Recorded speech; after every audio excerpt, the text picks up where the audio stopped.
Jessica was frozen on the spot and struggled for words when she saw how humbly Malcolm was seeking guidance from Dustin. She had never once thought that the arrogant and haughty Dr. Malcolm Shane had such a side to him. And most importantly, the person from whom he was modestly seeking advice was the boy toy, Dustin Rhys. It was mind-boggling indeed. "I don't think I'm fit to give you any advice, Dr. Shane, but I'd gladly help wherever I can. We can both share our thoughts." Dustin smiled.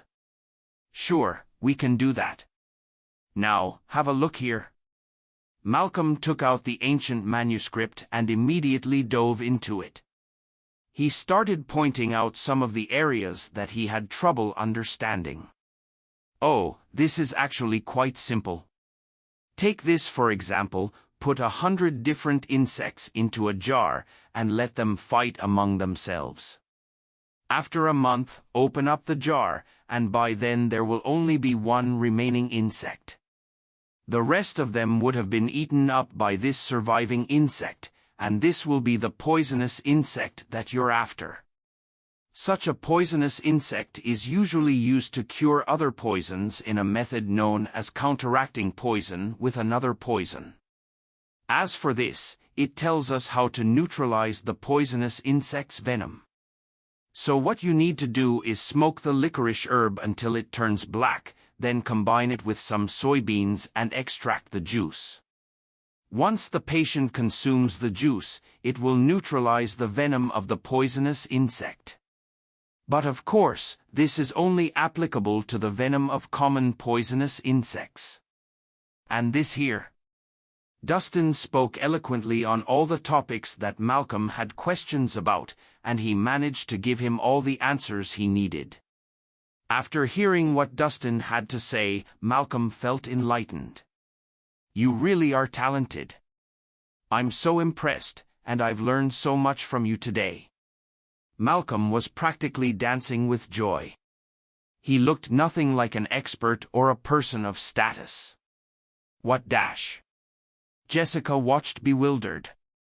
Was this really the haughty Dr. Shane who was constantly contemptuous of others?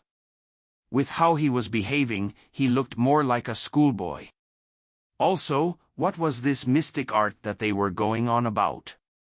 Would a renowned doctor like Dr. Shane actually take interest in something like that? Dr. Shane, if you have any other questions, you can discuss them with Dustin some other time. As for now, we need to talk about the press conference.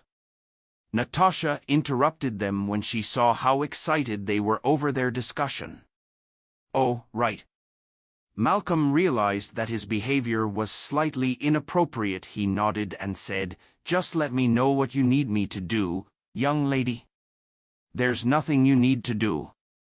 Just sit up there on the stage, and if you see anyone you recognize, you may greet them," Natasha replied with a smile. "Is it that simple?" Malcolm could not believe his ears. "Yep, it's that simple." Natasha nodded. "That's no problem at all." Malcolm went and took his seat on the stage and continued reading through the ancient manuscript.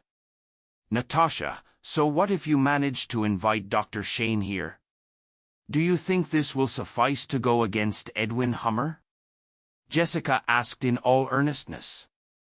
Though it was true that she was awestruck by Malcolm's presence, that did not mean that he had the means to help the Harmons win this battle against the Hummers.